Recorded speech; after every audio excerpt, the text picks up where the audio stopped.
মামুনি IT চ্যানেলের পক্ষ থেকে সবাইকে স্বাগতম। ফিফা বিশ্বকাপ কুইজ। আজ ৩টি প্রশ্ন মজার শ্বাস। বিমান পৌঁছানোর আগেই উত্তর ভেবে প্রস্তুত থাকাই চাই। বিমানটি শেষ পর্যন্ত পৌঁছানোর আগেই উত্তরটি ঠিক করে রাখুন। তারপর ভিডিও শেষে উত্তর মিলে নিন।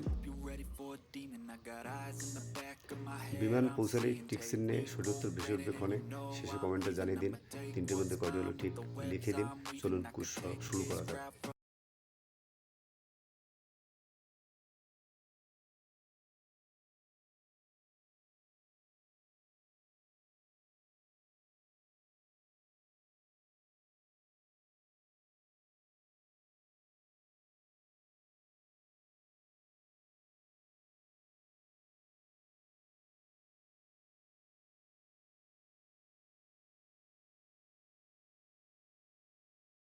ভিডিওটি ভালো লাগলে লাইক দিন। আরও মজার কুইজের জন্য সাবস্ক্রাইব করুন। ধন্যবাদ।